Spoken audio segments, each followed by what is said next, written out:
The Sneetches by Dr. Seuss. Read by the amazing Mr. C. Now the star-bellied Sneetches had bellies with stars. The plain-bellied Sneetches had none upon theirs. Those stars weren't so big, they were really so small, you might think such a thing wouldn't matter at all. But because they had stars, all the star-bellied Sneetches would brag, "We're the best kind of Sneetch on the beaches." With their snoots in the air, they would sniff and they'd snort. "We'll have nothing to do with the plain-bellied sort."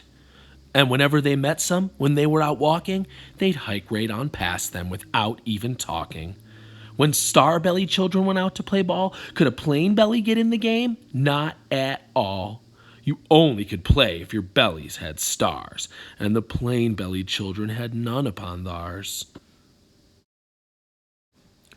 When the star-bellied Sneetches had frankfurter roasts, or picnics, or parties, or marshmallow toasts, they never invited the plain-bellied Sneetches. They left them out cold in the dark on the beaches. They kept them away, never let them come near, and that's how they treated them year after year.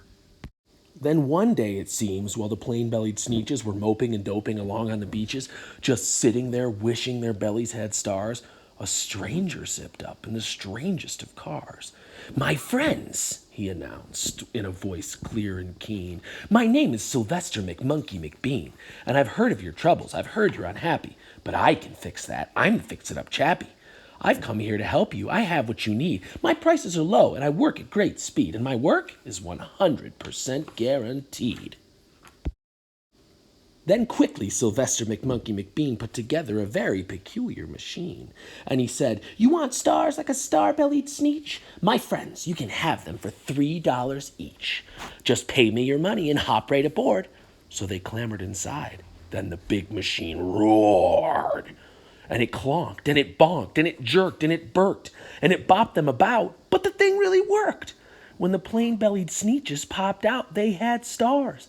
They actually did. They had stars upon theirs. Then they yelled at the ones who had stars at the start. "We're exactly like you. You can't tell us apart. We're all just the same now, you snooty old smarties. And now we can go to your frankfurter parties."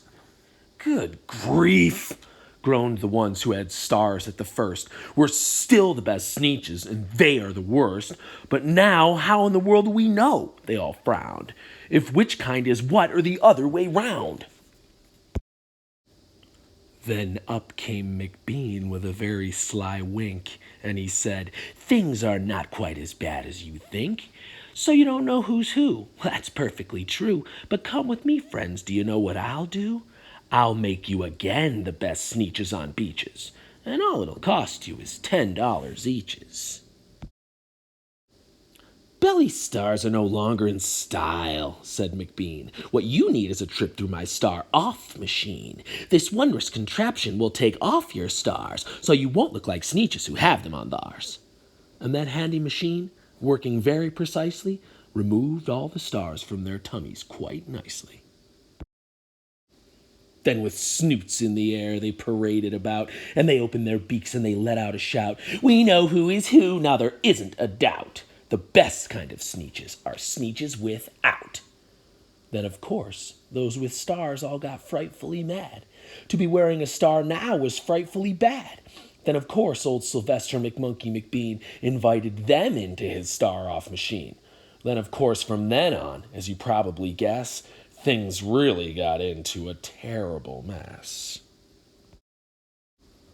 All the rest of that day on those wild screaming beaches, the fix-it-up chappie kept fixing up Sneetches.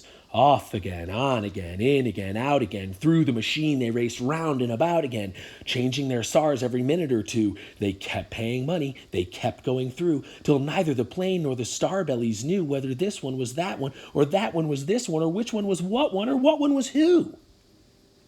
Then when every last cent of their money was spent, the fix-it-up chappie packed up and he went. And he laughed as he drove in his car up the beach. "They never will learn. No, you can't teach a Sneetch." But McBean was quite wrong, I'm quite happy to say, that the Sneetches got really quite smart on that day. The day they decided that Sneetches are Sneetches, and no kind of Sneetch is the best on the beaches. That day all the Sneetches forgot about stars, and whether they had one or not upon theirs. The